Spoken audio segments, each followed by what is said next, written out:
Yun mga idol, so ano po, sawmill project. Ayan, nakapag simula na tayong magkabit po ng PVC. Ayan, mahogany po ito. Itong kinabit po namin dito, itong kulay nya. Ayan, living area po ng ground floor.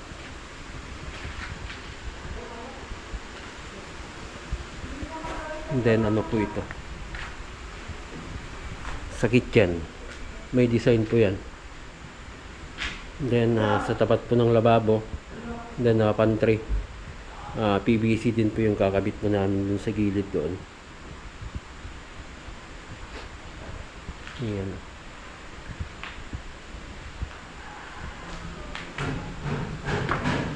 And then master's bedroom mga idol. Ayan, so okay na rin siya. Pwede nang ikasa yung design nito. May design din po dito na design talaga para sa mga rooms. So ito na lang po yung hindi nagagalaw, yung walk-in closet ng master's bedroom saka yung CR. So baka i-PVC na rin po natin tong tong sa CR.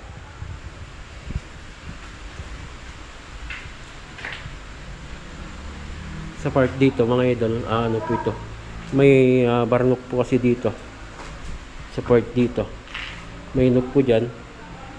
Lalagay tayo ng konting design po dito sa may taas nya, kaya hindi pa tatakpan yan mga idol. Then sa part dito, papasok ng hagdanan mga idol, PVC din po yung lalagay namin dito. So ito na yung susunod nating papa layout kay Daryl. Papatanggal muna natin yung mga dumikit na hindi natanggal na ng mga supot ng semento po yan. Yan, papatanggal muna yung agiw. Ang ganda na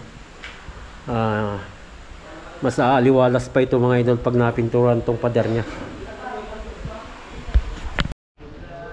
Yun, sa second floor mga idol, nakakasana po lahat ito. Floorboard na lang po, saka PVC yung ilalagay.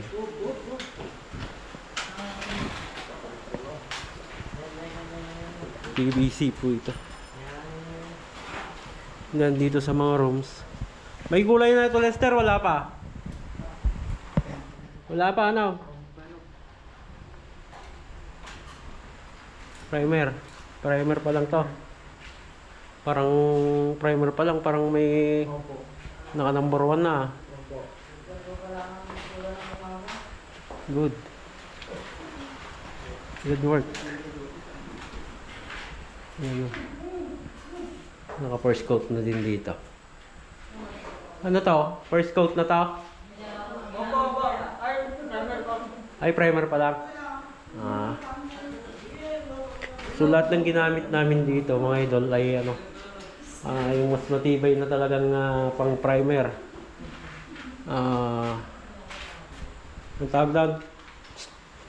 Ang tawag yung primer natin? Critex. Good quality primer.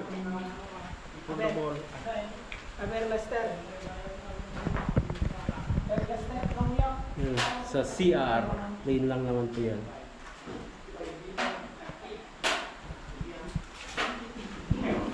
Sa daughter's bedroom, parang mag-over design ka naman na dito pag may design pa dito, stereo. Ano sa tingin mo? Kahit wala nang design yan. Ang ganda na kahit ganyan lang tanungin natin ulit si Madam kasi room lang naman ito.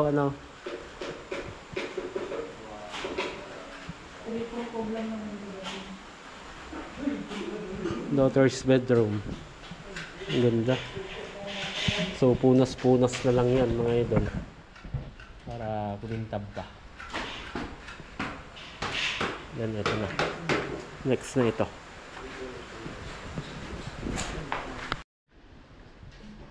Yun mga par, so nauunti-untian na natin tong sawmill project. Ano po? So halos matapos na tayo. So halos matapos na kami mga idol sa unang phase ng aming kontrata. Ano po? Sa tingin ko po nito, by next week mga idol ay baka ilaw na lang yung matitirang gagawin dito. Ano? Na hopefully mga idol ay kasundo kami ulit ng may-ari po nitong bahay sa tiles. Ano po? Kapagkat sa tiling work yung sinunod namin kinote po dito. So yan yung update ng ating sawmill project. Ano mga idol? So pauwi na yung tropa. Yan sila oh. Mga pintor, electrician, saka yung apat na installer yung nandito mga idol. So hanggang dyan mga idol, lagi po tayong mag-ingat at God bless po sa ating lahat.